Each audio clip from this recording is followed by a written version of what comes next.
एक तड़ी पार व्यक्ति इस देश का गृह मंत्री बन जाता है। जैसा मैंने नाम नहीं लिया, मैंने नाम नहीं लिया। एक गंभीर आरोप है माननीय अध्यक्ष जी,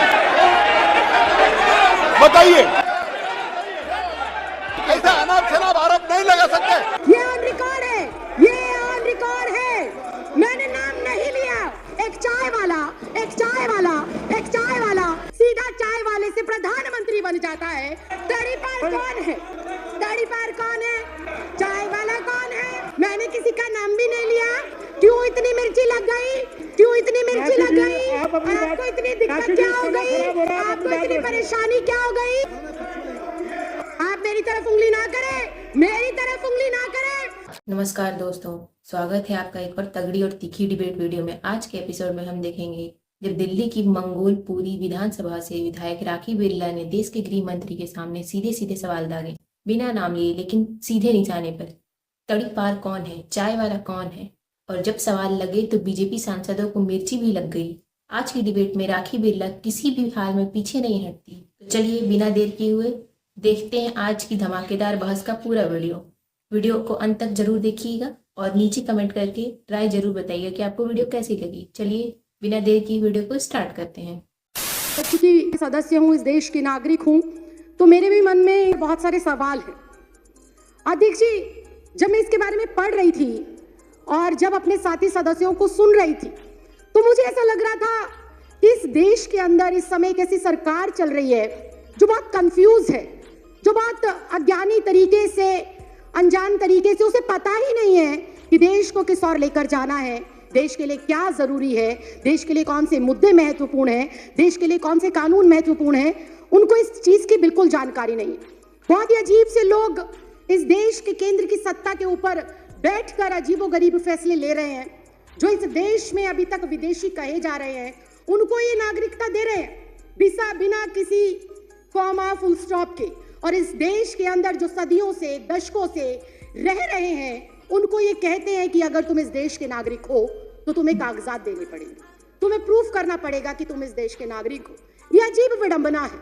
हमारे पास वोटर आईडी कार्ड है, हमारे पास आधार कार्ड है, हमारे पास पैन कार्ड है, हमारे पास पासपोर्ट है, उनको ये हमारे कागज नहीं मानते।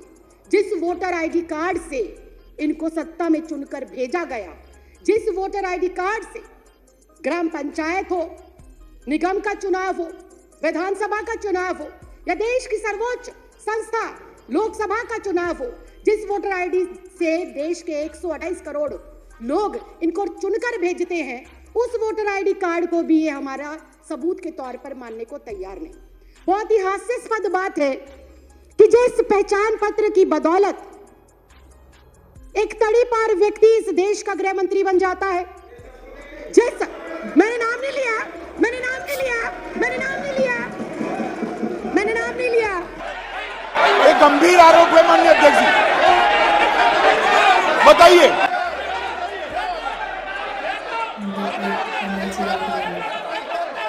ऐसा अनाप शनाप आरोप नहीं लगा सकते। ऐसा अनाप शनाप आरोप नहीं लगा सकते। मैंने नाम नहीं लिया।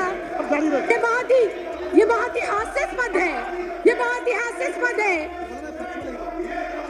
ये ऑन रिकॉर्ड है, ये ऑन रिकॉर्ड है, ये ऑन रिकॉर्ड है, ये ऑन रिकॉर्ड है। मैंने नाम नहीं लिया। आप अपना भाषण जारी रखिए ना। मैंने नाम नहीं लिया। आप अपनी बात जारी रखिए। मैं अध्यक्ष जी यही कह रही हूँ। मैं अध्यक्ष जी, आप मेरी तरफ उंगली ना करें, मेरी तरफ उंगली ना करें। सारे प्रिविलेज का मामला है। पहले उन्होंने मेरी तरफ उंगली करी क्यों? अपनी बात करते रहिए। अध्यक्ष जी, मैं बहुत शांति से और शालीनता से ये कह अपनी बात करते रही रहिए कि जिस पहचान पत्र की बदौलत एक आम साधारण नागरिक एक तड़ी पार को चुनकर देश का गृह मंत्री बना सकता है। आगे बढ़िए। एक चाय वाला, एक चाय वाला, एक चाय वाला, एक चाय वाला, एक चाय वाला, एक चाय वाला इस लोकतंत्र के अंदर एक वोट के अधिकार से सीधा चाय वाले से प्रधानमंत्री बन जाता है। उस वोटर आईडी कार्ड की कोई अहमियत नहीं। क्या बात करते हो? इस सज्जन को क्या तकलीफ है भाई? क्या तकलीफ है इनको? क्या बात करते हो? और मैंने किसी का नाम नहीं लिया। आपको कोई आपत्ति है?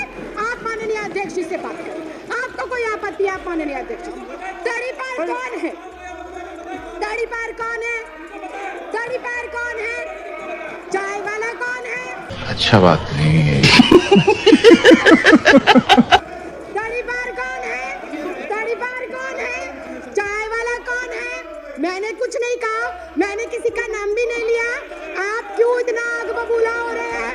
इतना आग बबूला क्यों हो रहे हैं? इतनी गर्माहट क्यों? इतनी गर्माहट क्यों?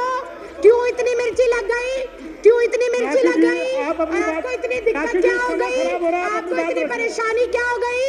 मैंने तो किसी का नाम भी नहीं लिया, मैंने किसी दल का नाम नहीं लिया, मैंने किसी व्यक्ति विशेष का नाम नहीं लिया। राखी जी आप अपनी बात पूरी करिए। राखी जी आप उधर इशारा मत करिए। नहीं मैं समय कट करके बैठा रहा हूँ। आप इशारा करके बात मत करिए। मैं अध्यक्ष जी आप मुझसे 2 मिनट के अंदर, आप कोई सफाई ना। लेकिन अगर विपक्ष ऐसे टीका टिप्पणी करेगा, आप बोलते रहिए ना। विपक्ष टीका टिप्पणी करेगा कैसे चलेगा? आप बोलते रहिए। अनुशासन नाम की चीज है, आप बोलते रहिए ना। आपको किसने अनुशासन नाम की चीज है, आप उन्हें अनुशासन सिखाइए। करिए प्लीज। मैं अध्यक्ष जी 3 मिनट के अंदर, महज 3 मिनट के अंदर अपनी जो मेरा संदेह है और जो मेरे सवाल है और जो मेरा विचार है मैं वो आपके सामने रख रही हूँ।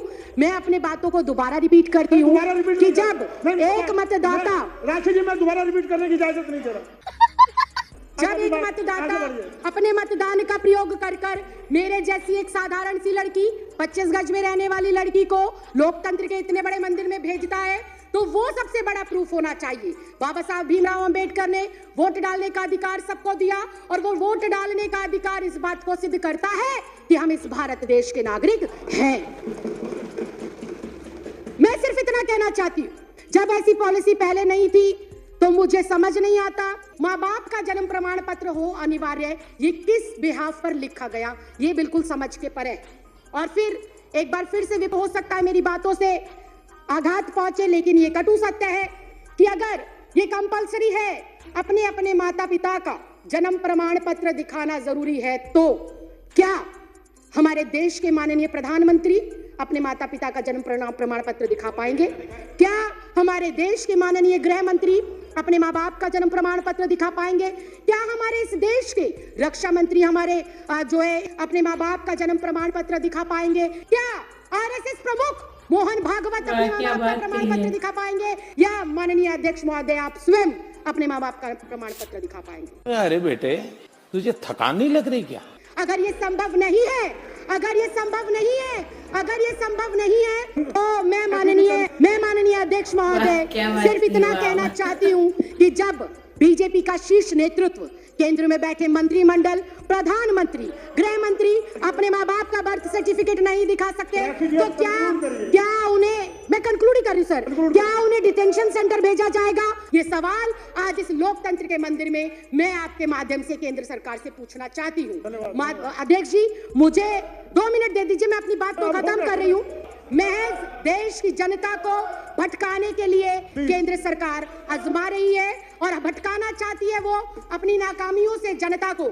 नोटबंदी से देश को भटकाना चाहती है, जीएसटी की जो अभी मार पड़ी है व्यापारियों के ऊपर, उससे देश की जनता को वो भटकाना चाहती है।